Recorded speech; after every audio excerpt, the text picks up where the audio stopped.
keep wondering if identity is really as solid as everyone pretends it is, or if it's just a momentary arrangement of impulses and habits pretending to be a permanent self. It's strange how I wake up each morning and slide back into the same familiar posture, as if the universe handed me a script I'm obligated to repeat. I tell myself I'm consistent, but most days it feels like I'm simply reenacting old patterns that were forged long before I consciously approved them. And that's where the paradox breaks me open. If identity is nothing more than reinforced memory, then why does it feel so heavy, so resistant to change?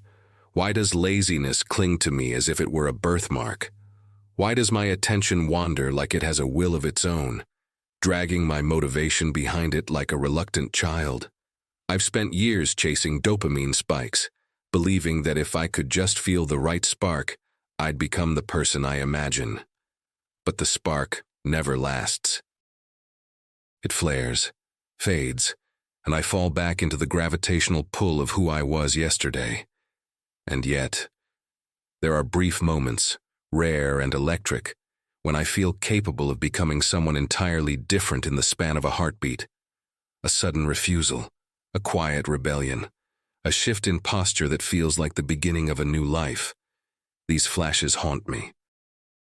They make me question whether change is slow or immediate, iterative or instantaneous, whether identity is sculpted like stone or struck like lightning.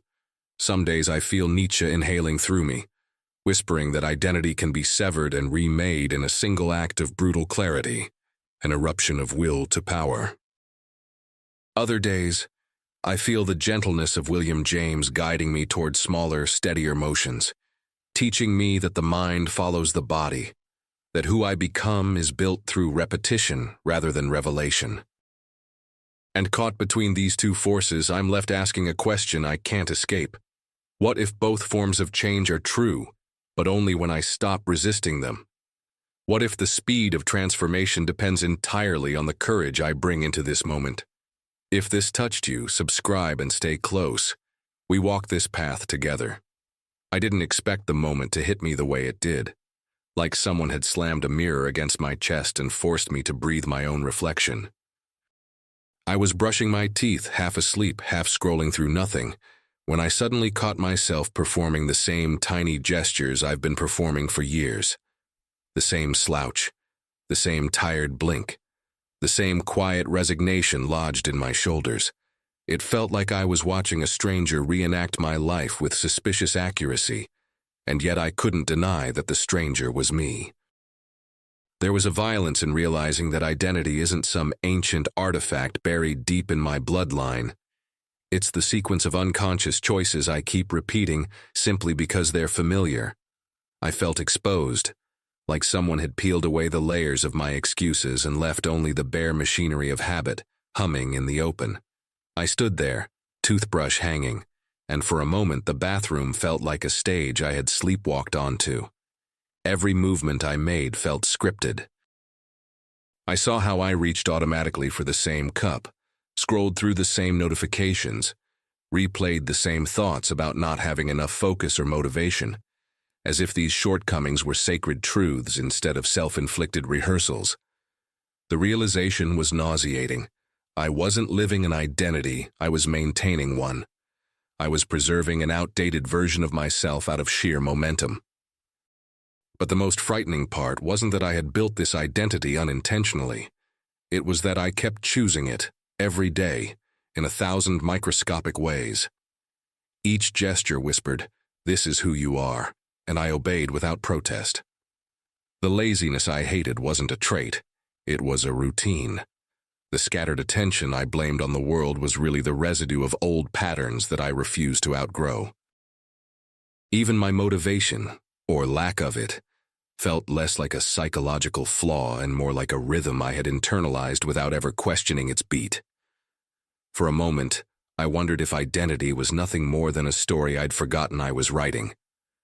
And if that was true, then what terrified me wasn't the possibility of change. It was the possibility that I might continue living inside a version of myself that I no longer recognized. I felt suspended between who I had been and who I might become, caught in the uncomfortable awareness that the next move was mine alone. I felt the fracture most clearly in the quiet, ordinary moments, the ones nobody sees, the ones that should be simple but somehow reveal everything. Like the way I sit at my desk pretending to work while my mind drifts through a maze of half-formed anxieties. Or the way I open my phone for just a second, and then look up 20 minutes later, unsure of what I even consumed, only aware of the familiar hollowness settling in my chest. These small rituals expose the distance between the identity I claim and the identity I practice. I tell myself I'm disciplined, but my fingers betray me. I tell myself I'm focused, but my attention leaks out the sides. The performance of who I want to be keeps collapsing under the weight of who I've allowed myself to become. It's subtle, almost invisible, this daily split. I speak like someone who has a plan, but my actions drift aimlessly. I imagine myself as someone determined, someone who learns, someone who chooses deliberately. But then I watch myself go limp in front of a screen, surrendering to whatever distraction offers the quickest relief. I keep hoping motivation will descend from the sky, but it never does. Instead, I sit there, feeling the heaviness of pretending. It's a quiet exhaustion, the kind that comes from upholding a self-image that no longer fits. I feel like I'm wearing a costume tailored for a person I used to be, someone who believed change would come from a sudden burst of clarity instead of the murky repetition of unglamorous choices. Some mornings, as I sip the same coffee with the same hesitant sigh, I sense the two versions of me staring at each other across a narrow divide. On one side is the self I project, composed, intentional, aware. On the other is the self I inhabit, restless, avoidant, drifting. And between them lies this strange, aching tension, as if the bridge connecting them has been neglected for too long. I want to cross it, but I keep pacing in circles on the side that feels safer, even if it's suffocating. I sometimes wonder if this split is the real reason I feel so tired all the time. Not the work, not the noise, not the world, but the constant effort of living two lives at once, the identity I present and the identity I enact. And somewhere deep inside, I know that one of them has to give. There are moments when something sharp moves through me, something that feels older and more dangerous than thought itself. It comes without warning, a sudden tightening in my chest, a refusal, a silent eruption, and in that instant, I understand what Nietzsche meant by a will that cuts through identity like a blade. It feels like the world pauses for a breath, as if giving me one chance to sever the scripts that have held me in place. In those moments, I sense a version of myself I've never fully lived, a self that isn't shaped by hesitation or old habits, a self that steps forward without asking for permission. It's terrifying how quickly this force can rearrange my internal landscape. One second I'm the person I've always been. The next I'm staring at the possibility of becoming someone entirely new. It doesn't arrive as motivation or inspiration. It feels more like a rupture, a clean break with the inertia that has been masquerading as my personality. For a heartbeat, I glimpse the truth that identity can shift instantly, that I can choose a different posture, a different direction, a different self. There's a violence to it, but also a strange mercy. It tells me that I'm not chained to the past, unless I decide to carry the chains myself. Nietzsche's presence in me isn't gentle. It's a storm that demands movement. It whispers that I am allowed to walk away from the person I no longer wish to be, even if that person has been living in my skin for years. Sometimes this inner strike hits me while I'm doing the most mundane things, closing a tab, lifting my head, taking a breath. It feels like an invisible threshold appears beneath my feet. Step, it says. Step now. Become. And in that split second, everything feels possible. I can feel the weight of my older identities cracking. I can feel the excuses losing their grip. I can feel the old narrative dissolving. The idea that change must be slow seems almost absurd when I witness how quickly my inner stance can pivot. But the moment always leaves me unsettled. It shows me the power I have and the responsibility that comes with it. Because once I've tasted the possibility of instant transformation, I can no longer pretend that I'm powerless. I can no longer claim that identity is fixed. The blade is already cut, and now I have to decide what to do with the pieces. And then, as the intensity fades, another presence rises in me, quieter, steadier, patient like a hand resting on my shoulder. William James doesn't arrive with fire. He arrives with breath. He reminds me that the body educates the mind, that identity isn't forged in a single explosion, but in the slow choreography of repeated actions. When his voice moves through me, the world doesn't split open, it softens. I start to notice the tiny motions that shape the days I live inside. The way I place my feet on the floor in the morning, the way I sit when I'm trying to work, the way I reach for my phone the moment discomfort flickers. These aren't accidents, they're patterns. And patterns, he reminds me, are the architecture of identity. James shows me that change is less dramatic than I want it to be. It's not a cinematic transformation. It's the quiet practice of becoming through behavior.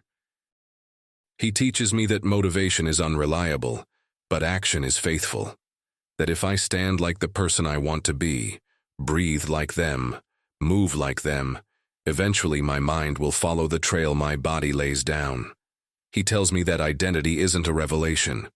It's a rehearsal.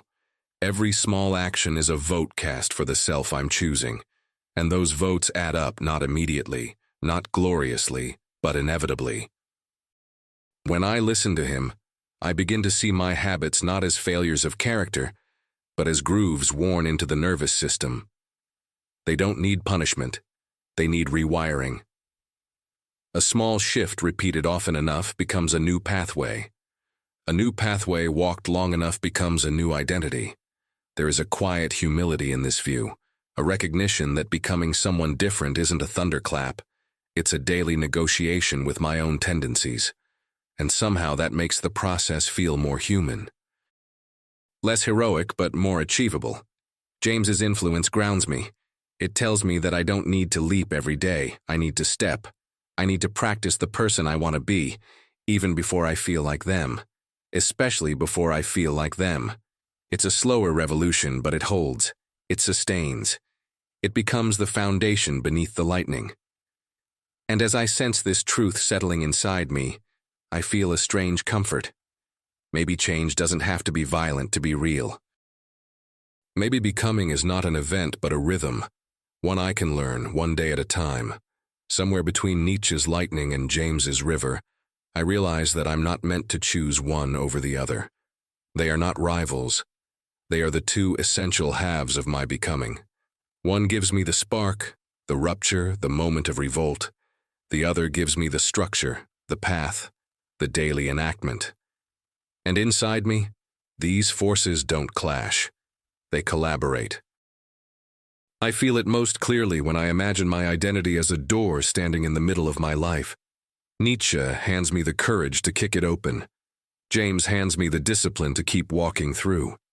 That door becomes the metaphor I keep returning to. The same threshold opened twice, first by force, then by repetition. It's in this space that I discover techniques that don't feel like strategies but like vows. The first is the instant posture shift, the immediate physical act that tells the body a new story and forces the mind to catch up. The second is the 1-minute repetition, a tiny daily ritual that rewires the grooves without overwhelming me. The third is the interruption of the old scene, where I break a familiar pattern at the exact moment it tries to claim me again. And the fourth is the identity tether, a small symbolic act, a phrase, an object, a gesture, that anchors me to the person I'm becoming when doubt tries to pull me back. These aren't grand methods. They are simple, quiet tools that bridge the instant with the iterative, the lightning with the river. The emotional turning point comes when I finally accept that I've been waiting for the wrong kind of proof. I wanted to feel different before acting different. But the shift happens when I reverse the equation. I act first, I feel later. I cross the threshold without waiting for certainty. And as I do, something inside me loosens. The fear, the hesitation, the belief that I must earn the right to change. I understand now that identity doesn't demand permission. It demands participation. By the time this realization settles fully, I feel less like I've reinvented myself, and more like I've started listening to who I could have been all along. I end the day not with an answer, but with a quiet, steady resolve, a recognition that becoming is both the spark and the steps that follow it. And if you felt something in this journey, stay close, subscribe, leave your trace, not for me, but for the version of you that's trying to step through its own door.